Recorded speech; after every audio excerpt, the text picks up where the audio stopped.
Welcome to Wabi-sabi podcast. My name is Adam Yasmin.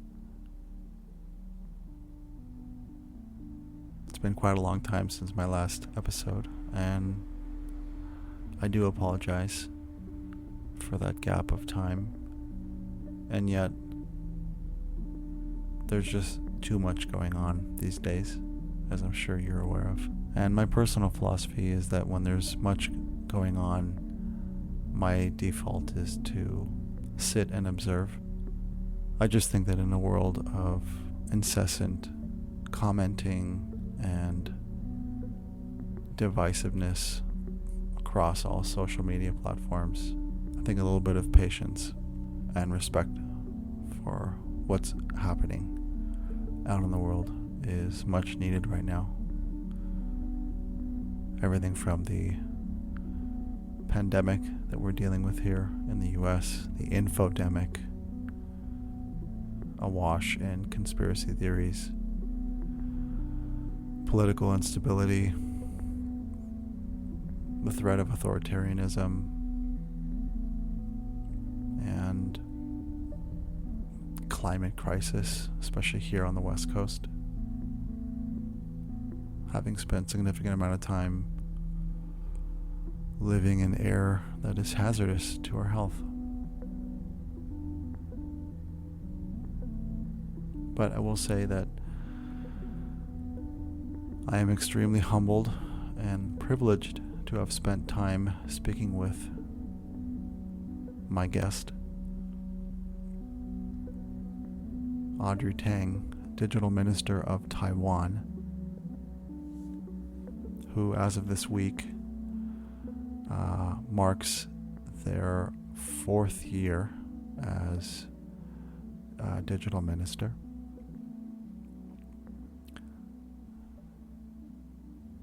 There's so much that we went into on this conversation that I will just leave it at that. It's also my birthday this week on October 2nd, and without further ado, here is Audrey Tang. Great. Thank you so much, and good morning. I'm here with Audrey Tang, calling in from Taiwan. Hello, good local time, everyone. So how are you this morning? Pretty good. Just woke up, returned from the Taoyuan city back to the Taipei city, and now I'm back in the cabinet office. Wow. And I know that I'm just going to jump into it and just ponder out loud that I imagine that, sort of politically speaking, we may look like as much of a circus as we probably project out to the world, but I just want to know how your week is unfolding so far. Well, my week so far, like the past 4 days, well, it's been a interesting experience. Just yesterday, around 24 hours ago, I was in the Confronting Disinformation Harvard Kennedy School conversation, and it was just really interesting to kind of look back at our counter disinformation strategy. It's called humor over rumor, with a cute spokesdog and things like that, and just reflect how this like no takedown, no lockdown premise, because in Taiwan we remember the martial law, so we wouldn't do administrative takedown, and we remember how bad SARS 1.0 and the lockdown was, so we wouldn't do a lockdown, and how that has really informed our strategy of cross-sectoral collaboration, and how this society at large, I mean the worldwide society, now most of the countries have some experience with lockdowns, how that may motivate them into working into a more resilient way of working with the virus, both of the mind and of the body. From this perspective here in the States, everything I read about the response having come from Taiwan, as well as your background and having listened to interviews you've given, in the last 6, 7, 8 months regarding this topic, And the people that I have shared the story of Taiwan with, as it pertains to not just, as you mentioned, the pandemic, but the infodemic, from here looks like science fiction. Everyone that I had shared the story with and shared relevant, current information regarding it, for there is a moment in which people are temporarily um, able to almost see clearly, if you will, um, what is possible and what is happening elsewhere in this world that we share.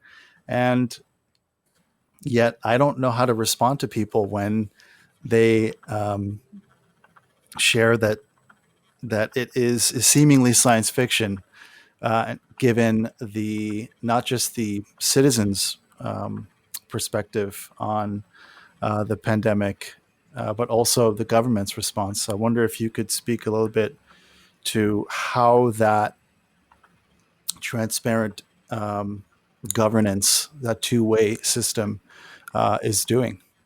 Sure. Although when I was a child, I read mostly like evidence-based science fiction, like literally the short story Evidence from Asimov. So not all science fiction are fantasies, like the amazing stories. Mhm. So there are also stories based on scientific rigor, and social science is a kind of science too. And one of the most rigorous findings of the social sciences, at least around our corner of the world, is that the more the government trusts its citizens, the more citizens become worthy of trust. It's called the Pygmalion effect. It's been studied by social scientists. And because very early on, we understood that if we get 3/4 of people wearing masks and washing their hands regularly, then the R naught value will be under 1. And that's, again, science, right? It's a modeling by our top epidemiologist who literally wrote a textbook, also actually our vice president at the time. And so at the time, we all learned from VP Chen Jianren that there is just this 3/4 goal to be met. The thing is that we can ramp up mass production, we can even deliver it to people's hands, but it doesn't ensure necessarily proper use. It doesn't ensure necessarily that people combine it with hand sanitation and later on physical distancing. And so how to make it work, right? So I think the Pygmalion effect is the strongest when the people think that when the CECC, the Central Epidemic Command Center, tells us to wear mask, well, we wear mask. But even when CECC for like 48 hours said that in well-ventilated places on the metro, when the metro is running, and if you're healthy, you don't need to wear a mask. Well, people wear a mask anyway. So the idea is that there's a strong social sector demand for the economic sector to work with the government to deliver as much mask as there are in the citizenry each day, and people are not satisfied until they can get to that number. So it becomes a popular demand, and so comes along the social innovation. For example, using traditional rice cookers, one can disinfect the mask, kill the virus, but not destroy the PPE material, and reuse the medical mask, even though it's designed as one-time use, but you can reuse it 3 to 5 times. Now that's social innovation because rice cookers wasn't invented for that purpose. Neither is medical mask, by the way. But our Food and Drug Administration repeated the experiment as scientifically required and found that it's exactly the case. And so we invited Professor Lai Quanyu, the social innovator, to explain the science in our daily CCC press conference, while the Minister of Health and Welfare, Chen Shizhong, literally cooked the mask in front of the nation. And that's social innovation. That's promoting social innovators and amplifying their new ideas so that we can hit a 3/4 goal, and people would actually understand that it's their idea, their innovation that makes it happen sooner, not a top-down government approach. I wonder if, given the predominant culture of I, me, mind here in the United States, um, how can anyone, not even just as a citizen here, but how can anyone begin to speak to the larger society here to explain the difference between protecting yourself and in doing so, you're able to protect other people by wearing masks. It seems as though the notion of masks as some kind of a personal infringement or sort of censorship Yeah. kind of issue is such as Uh, it's as crazy as wildfire here, quite literally.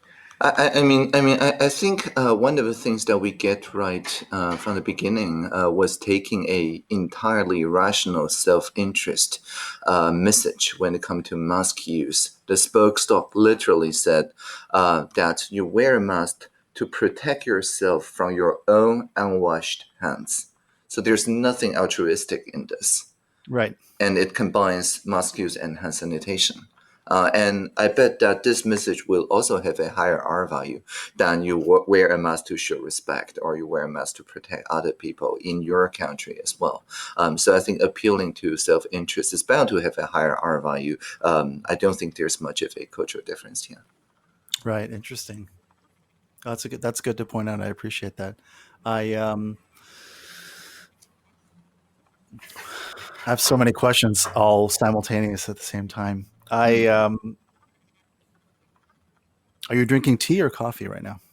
I just had some coffee early in the Okay. morning. Yeah. Okay. Are you a tea drinker by chance? Yes.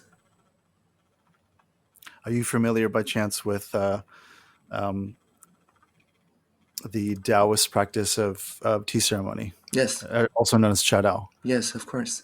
It's something that I have been studying and practicing through mentorship with actually an expatriate who's based in Miaoli and I guess close to Taipei, Mm, and uh, that's a community called Global Tea Hut, and I find mm, it I find it not only just something that tea as an immersive experience is something that is also touches on notions of hygiene, sanitation, kind of cleansing, not just um, physically speaking, but also kind of spiritually speaking. And I wonder if mm,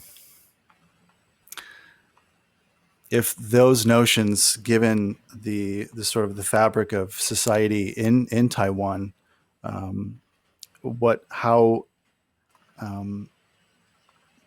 this is maybe too complex of a question at this moment. Okay, Forgive yeah, me. we first started this whole open source, open publication, blogging, and so on movement in Taipei. And we meet weekly. That was in the early 2000s in the Wisteria Tea House. And Hmm. Wisteria Tea House is one of the main places. It's a kind of historical building where many of the Taiwan's democratic struggles and movement were born out of, and so I think it's just right that in the around the turn of century, the internet-based blogging culture and so on, that's also one of the major part of it. And the owner or the current steward of the Wisteria Tea House, Zhou Yu, at the time was just proposing the four words 正静清远 to be rigorous, to be calm, to be clear, and to be circular, and in his Chadao. And I think we all learned quite a bit from that in our blogging circle, also very circular.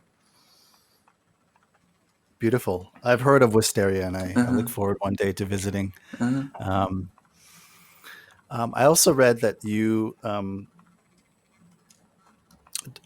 touch on Taoism as a resource mhm, for how you develop your philosophies and how you operate as a digital mhm, minister. I wonder if mhm, you could touch mhm. on that as well.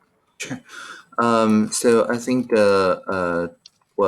usually I use the Ursula Le Guin translation because I think it's more poetic, and I think it's the idea that um, the wholeness, right? I translated that just a moment ago, the zheng as rigor, but you can also translate as wholeness, and so, or integrity, for lack of a better term.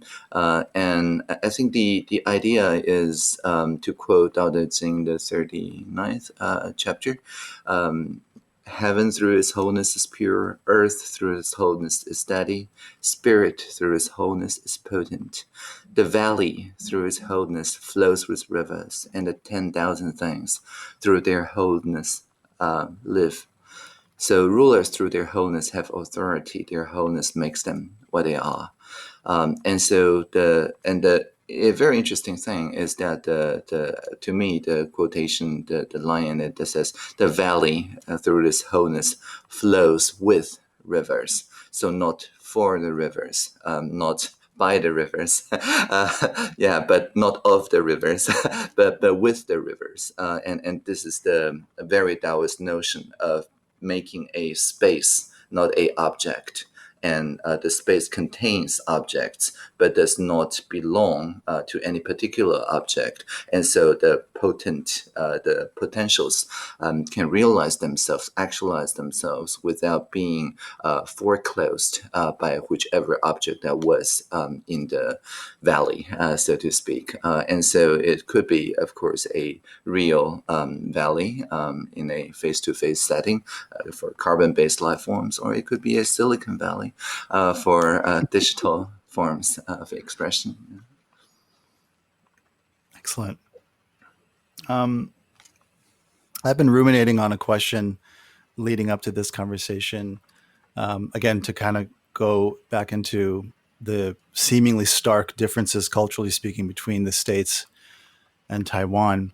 I wonder if, given that here in the States we are an amalgamation of so many different cultures and races and languages and ideologies, I wonder if there is a lack of social cohesion compared to a citizenry like Taiwan, which is, predominantly Han Chinese, as I understand. So, But with maybe 20 national languages. with 20 national languages. And even the Han Chinese have 3 dominant languages: the Hakka, the Taiwanese Holok, and Mandarin. I was curious if you could speak to I guess, the potential of, at some point, diversity in ideologies, not purely about races or backgrounds in terms of places of origin, but just in terms of ideologies or religious differences. Is there a point at which perhaps here there isn't a possibility of like real social cohesion, or does the perceived lack of cohesion kind of bring us beyond a point of being able to kind of unify together as a culture here? Yeah, but I think cohesion is overrated. It's one of those ideas like harmonization of society, Right. and we don't quite believe in harmonization of the society. That some nearby jurisdiction that's more into it. And so in Taiwan, I usually translate the official country name of the cabinet office government that I'm currently in, which is in Mandarin Zhonghua Minguo, and I usually translate it as the Transcultural Republic of Citizens. And so, as in Republic of Citizen, as in 公民之国, a country with its citizens as its foundation, and 中华 being 在华之中, literally in the middle of various flowers. So it's a transcultural view, right? It's not let's plant the same kind of flower and have it dominate the garden, because that idea was first developed by Sun Yat-sen and his revolutionary friends to explain how to not entirely write off the Manchurian culture while having the ethnic Han working with the Manchurian culture. There was the Qing dynasty, among other cultures, in a transcultural way, not in the assimilation kind of way. And so that idea, I think, is universal. It doesn't need to be Han and Manchurian.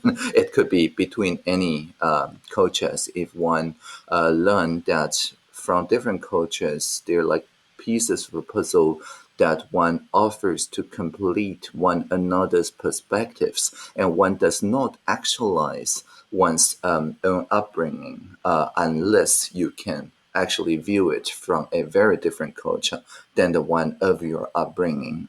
That's also something like Ubuntu, the African equivalent at work here, right? One only actualizes through a larger community as opposed to the smaller community, Right. and by contributing to it.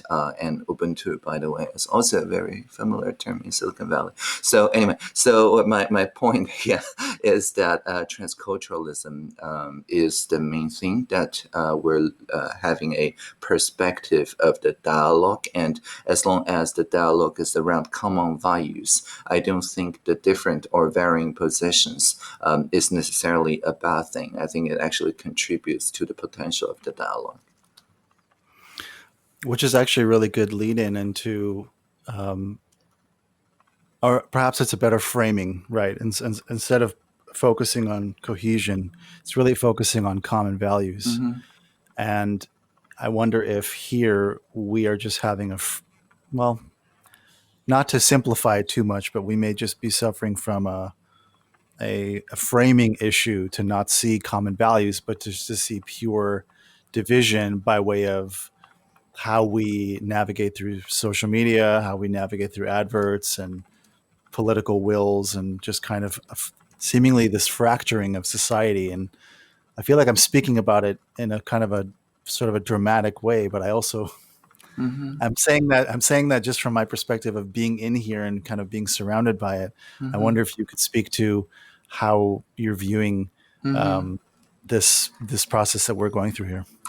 Yeah, I mean that's part of the takedown slash lockdown side effect, the negative externality that it has on the society, and it's not a new thing, right? Since ancient times, the way to combat either pandemic or infodemic has been physical distancing, the closing of borders, lockdown of cities, suspensions of civic assembly, and mutual distrust seems to be inevitable. There's a sense of inevitableness if you do this kind of lockdown slash takedown.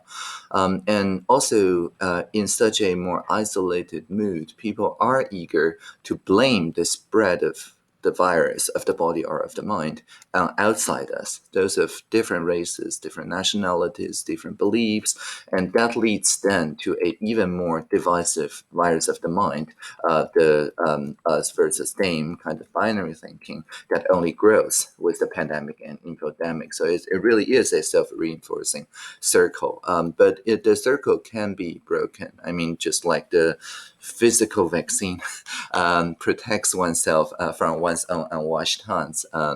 Maybe with the virus that has lived on the surface of the table for days, with SARS 2.0, that is the current virus we're dealing with, knowing for sure that a physical vaccine protects yourself from your own hands, gives people a sense of calm and assurance that this will pass, and this will pass with us in it together, because mask is a social signal.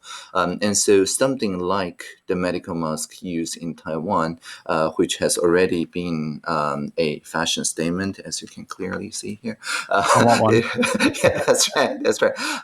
Yeah, and it's rainbow colored for the people who listen. So I think just turn it into a sense of self-expression, and through the self-expression, you can also signal that my focus is on the common values. It could be, for example, around intergenerational solidarity. Among, for example, Taiwan's most controversial referenda, there was 2 referenda around marriage, right? The people who are older see marriage predominantly as something between 2 families, with each young person only acting as representative of their families.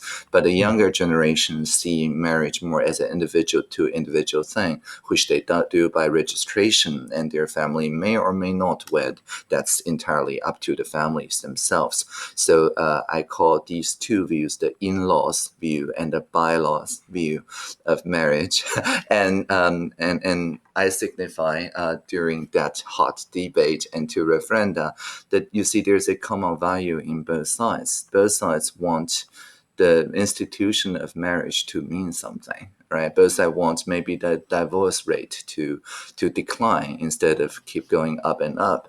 Both sides want something meaningful of family that's going on in their lives. Otherwise, they would not debate marriage in the first place. And so ultimately our so-called Hyperlink Act to legalize marriage equality is to rule that homosexual people, when they wed as individuals, hyperlinking to all the rights and duties, the parts in the civil code. But it hyperlinks to none of the codes in the in-law relationships. So their families do not become in-laws to one another on the legal code and so on. And so this is not a compromise.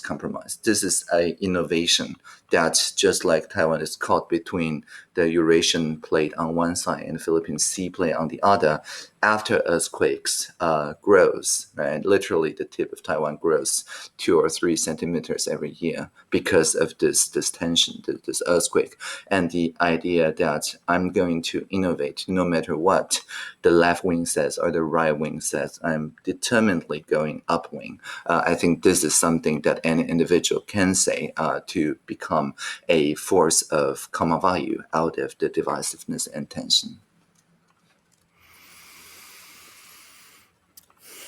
It's wonderful. The nature of really the reality of innovation or the presence of innovation, given what I'm able to view and read about and research as I study Taiwan, seems so. The innovation seems exponential, at least from my kind of far away sort of perspective, where, as I understand it, there's a phone number set up. There's one phone number that people can call in. That's right. To ask questions, to raise grievances, all these. It seems like in those terms, there are some sort of basic, simple technologies set up that people can interface with all day, every day. And then there's the more sort of DIY aspects of more civic tech, yes. Civic tech, exactly. I keep coming up against this, like, how do we even begin to innovate here? There seems to be so much here that is beyond an expiration date or beyond a certain level of decay. And there's also something beautiful in that decay itself, maybe from a Taoist perspective. But, given where we are now and that we are several weeks away from, an impending election that I truly hope will be happening, how do we, if you have any thoughts on how we can begin to innovate, given the size of the mountain we need to climb?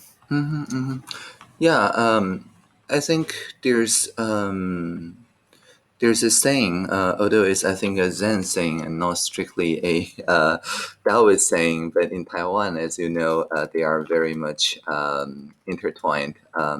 So the Zen saying says to whenever there's anything like a chaos or whatever emerging, and the Shengyan Zen master would say, you face it, accept it, deal with it, and let go of it. and or in Mandarin 面对它接受它处理它放下它 and I think it's very relevant when especially around the time of the election that one really needs to face whatever really is that is going to happen in each and every election, that people are going to sow discord, are going to paint the other side as inhuman, and it's like a frenzy, and we go through that too in our presidential election, and so facing that and accepting that is very important, but also deal with that, because I have a bunch of friends who, very interestingly, in the height of the rally for the KMT president Han Kuo-yu and DPP president candidate Tsai Ing-wen, on the height of their rallies, where they are saying, not very calm seeming words, and they did a poll, a survey of the most important values for those two rallies and the most hardcore of their fans, and published the result. And surprisingly, to sustain and innovate the democratic institution themselves, to link with the world and help in a humanitarian way, help on global issues. These two are high on both of the two most ardent, fervor supporters. Except, of course, each side, I think the other side of candidate isn't doing anything about those two things. However, the values are so apparent that they're common, right? So it's interesting how you can get even. I think that survey was done literally like 2 weeks before the election day, like in the height of the campaigns. But it's also a way to deal with it, right? To show that no matter which side wins, quote unquote, they're going to work on the same two values that people value the most. And I think that's a really neat intervention that can let some of the partisanship go once the result is known. Yeah, it's interesting to hear what you describe as both parties can get are actually the value system was so close to each other, and yet it gets so granular that there's in this sort of level of refraction of light, in which the granular levels are a little bit different. That's fascinating. It seems here our value systems, at least as portrayed in our media, seem continents or universes apart, and yet, yeah, as you say, to accept it as it is and to deal with it. I wonder, given if you can speak to a little bit of a timeline from the revolution moving forward, and how those sort of blocks of time have kind of maybe led into a sort of a smoother state of innovation, given the challenges we're facing every day. Sure. Which revolution again? The Industrial Sun- Revolution? Sunflower. Sunflower. Okay. Right. Sunflower was in 2014, March.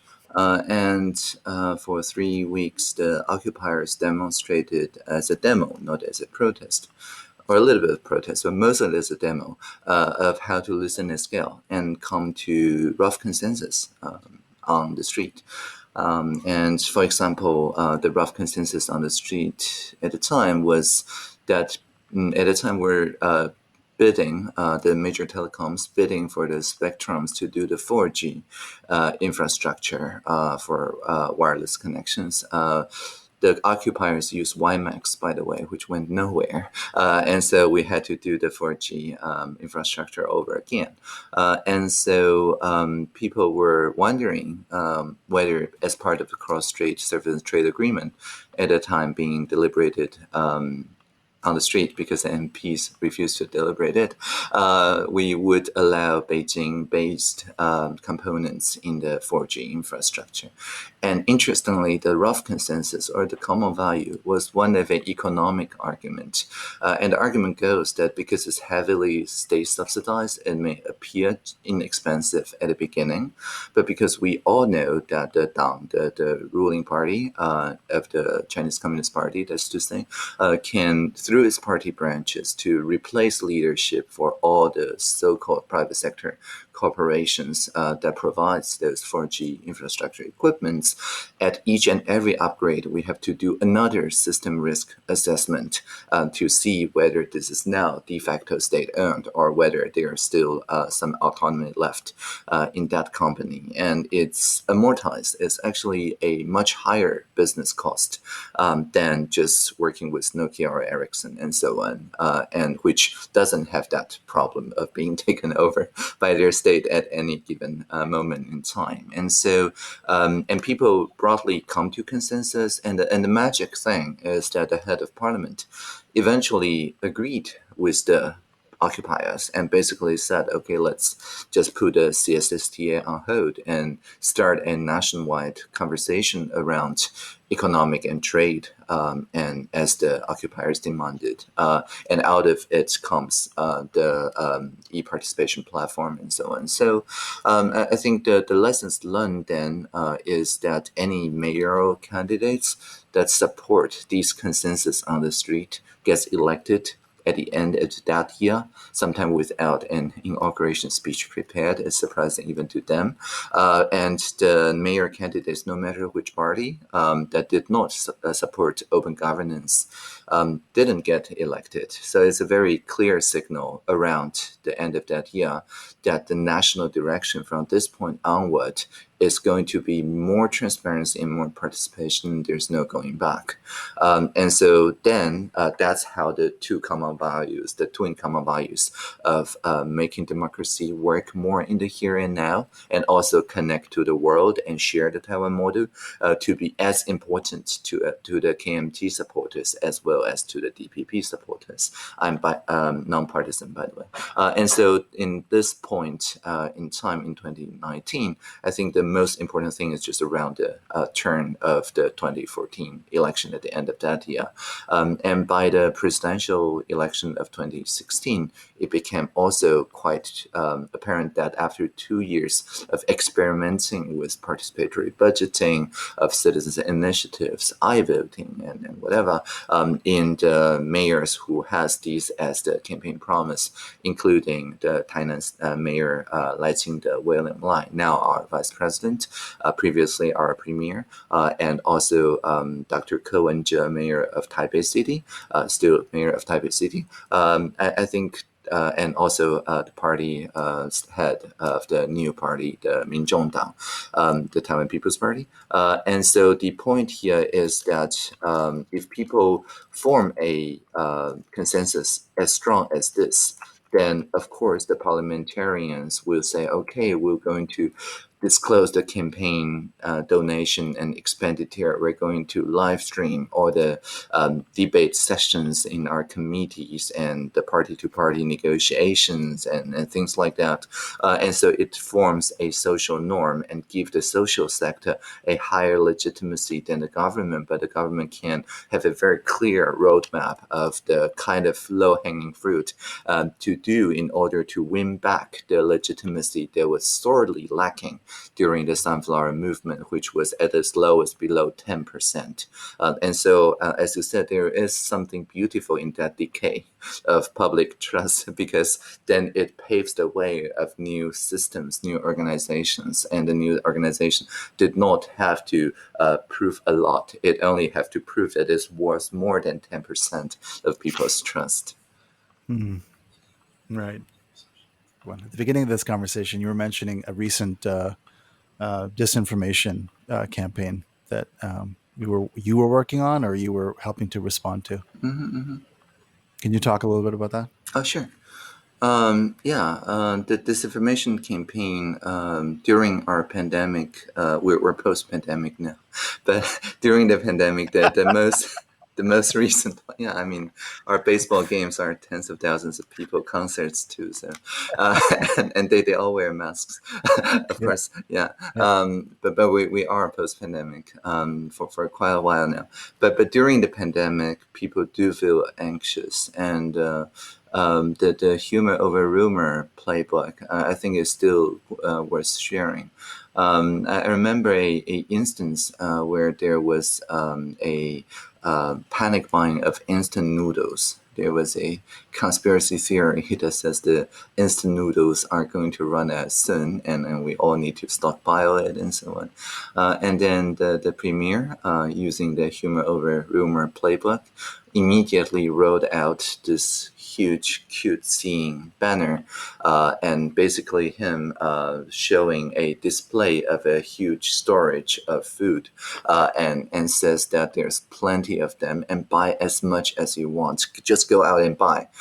So basically, it's kind of paradoxical prescription, right? People buy because they fear that there will be a shortage, and the premier is saying that buy as much instant noodle as you want. We have plenty more. We have years of reserve, in fact. And then but then he added to it, the next picture is that remember to also get vegetables, because a balanced diet is important for the fiber. And Mm-hmm. then all the agricultural counties and cities mayors came to basically post their own pictures and their favorite agricultural product from their production facilities, and it could be a local seafood, it could be a local fruit and things like that. And before long, it become a kind of festival, agricultural display, and it's just so much fun, and people share it because of the joy of participating in a kind of virtual festival of celebration of our agricultural goods, and people don't feel obsessed with the scarcity and the outrage of the original message anymore, because it's really a one-way street. If you start from anger and outrage, and then you get into a festive mood that already through creative means used up the tension in one's head, and one now feels celebratory that we're so plenty, right, when it comes to agricultural. And Mm-hmm. so, but if you see those very funny memes with instant noodles mixed with the premier and various mayors' heads, and their favorite dish, then you literally are vaccinated against conspiracy theories. You cannot feel outrage when the conspiracy theory come. And so the humor has a higher R value than the rumor. And the point here is that it has to be on the same um, day, because if a person goes into sleep with outrage, then that kind of form a long-term association. So the next time that person sees that word, outrage is evoked, and no amount of cute dogs or interesting-looking dishes is going to change that, right? It actually takes a really good food and maybe some, cha dao sessions to build new associations once it's fixed in long-term memory. But if the humor is rolled out literally like 1 hour or two after the disinformation campaign, and it's still firmly within the same day, and if within the same day before the midnight, it reaches more people and reaches people quicker because it's more fun, then and the whole country goes to sleep in a much more joyful manner and wake up forming long-term association of the word instant noodle with this funny looking picture of people, mixing vegetables and whatever taro dishes or whatever with it, or a hot pot. There's many pictures in my mind right now, right? So, whatever conspiracy theories will not form long-term association. In fact, I cannot recall any at the moment. Yeah. So, given the topic of conspiracy theories, I have been up until this recently. I've been fairly uninformed regarding some of the bigger, longer term ones that we seem to be living with here, especially um, the seemingly expansive universe of QAnon. I wonder if you have any familiarity with or what you can see having the distance across the Pacific Ocean with this kind of level of conspiracy thinking that had its root at some point in the last several years and has grown into such a cross-border um, situation. Yeah. So I think there's a couple things, right? One is this, as I mentioned, this lockdown slash takedown that fosters mutual distrust. I think that's really the root, and whatever conspiracy theory and misinformation we see is really just a symptom. And disinformation, that's to say, intentional misinformation, is just opportunists making the full opportunity of the crack in trust that's already there in the society. And so to solve that, I think is just to make social media pro-social again. And the social media is now taken to mean something very antisocial in parts of the world. And in Taiwan, I think we're really seeing this as its height around the 18th election slash referenda, where the social media is at its peak anti-socialism, and we see, and with the light of, as I mentioned, the campaign donation and expenditure being published as raw data for analysis, we can see that the social media platforms actually channel a lot of foreign money into micro-targeted messages during the mayoral slash referendum election. And none of that need to be disclosed because it was not classified as campaign donation, which is something really ridiculous now that we have the hindsight of 2020, literally. But but at the time they were saying, we're a mere conduit and things like that. But anyway, the point here is that there's a strong social norm after the public sector agree with the social sector norm of radical transparency when it comes to campaign finance. And the investigative journalists highlighted the lack of transparency, and also in Taiwan, campaign donation can only be donated by citizens and certainly not by foreign citizens or foreign governments for that matter. And so there's a strong backlash against Facebook in particular, but also other global social media platforms. And I basically did a kind of trade negotiation with them. And it's very interesting because as a semi-ambassador to those semi-sovereign, they were at the time considering printing their own money, so semi-sovereign is just right. Semi-sovereign entities, or at least governance, when I understand that I only represent the societal norm and not represent my own interest. This puts me in a very strong negotiation position because my BATNA, or my best alternative to a failure of negotiation, is just social sanction.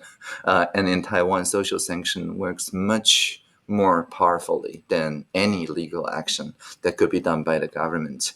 And so Facebook is basically faced with the choice of either conforming to the emerging social norm that any advertisement during election/referenda need to be published as raw, open data for independent people to analyze in real time, or they can decline from publishing these advertisements altogether during the election/referendum seasons. They eventually chose the former and published the arts library at the time in 2020 and end of 2019. I think the most transparent and real time they've done anywhere in any other jurisdiction. They were not deploying this kind of tailor-made code, but they understand the alternative would be strong social sanction. And so that's one way to repair the anti-social social media scene to be more pro-social, is with a social mandate. That's amazing. I hadn't heard of that until you just mentioned it. So I Mm-hmm. wonder I'll have to look at any articles or news regarding Mm-hmm. that so I could point people to that. Mm-hmm. Um, there's one more question I'd like to ask you while we have just a few more minutes, and it's a bit of a smaller Mm-hmm. conspiracy theory inquiry, and it has to do with people's trust with technology as it pertains to contact tracing Mm-hmm. Mm-hmm. and digital fence. And Mm-hmm. it seems as though I had been naively hoping that there would be some contact tracing consensus here, if not in the US, at least maybe in California or on the West Coast or something. And it seems as though people's immediate jump into, our state and federal governments cannot be trusted with our data. There's going to be a central database. There's this kind of like high tide, low tide, wave crashing of um, clashing bits of information, and so there's a very very lukewarm, barely any sort of contact tracing, as I understand it, happening here. Um, what is it that Taiwan was able to set up, and in what kind of time frame in terms of contact tracing, and how people took to that? Well, the time frame is around a month's work when the CECC first set up, I think around mid-January.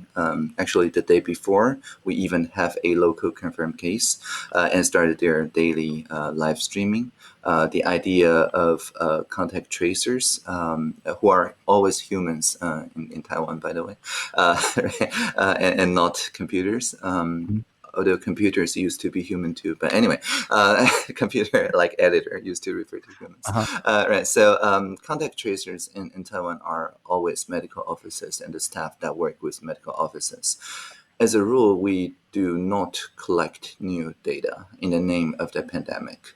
And I think that's the consensus, and both within the CECC and also on the street. And the reason is one of frugal innovation, because the property of each new line of code is not to be trusted even by the cybersecurity auditors. It takes precious time to audit its cybersecurity and privacy implications. On the other hand, there are already existing mechanisms for data collection. They are just not very granular. For example, all the five major telecoms already know your phone's whereabouts, but it's not for tracking you, right? So it's very rough. Like even in the most densely packed urban areas, it's just 50 meter or so in radius. So it doesn't know which block you're in. Basically, it knows which like part of district you're in, because they need this information to do roaming service, to transfer from one telecom tower to another telecom tower when you're moving fast by car to continue your call, right? So they already collect that data. And we already send out short text messages seconds before a earthquake or minutes before a flood. And so people are already getting this norm of they being in a wide area, and not because we know precisely through GPS tracking or anything, but just out of caution, right? Sent a broadcast message to people roughly based on the telecom tower strength they're associated with, a kind of one-way signal that tells them that there is danger in this area. And so the digital fence which you described is built out entirely with these two existing mechanisms. There's zero new data being collected.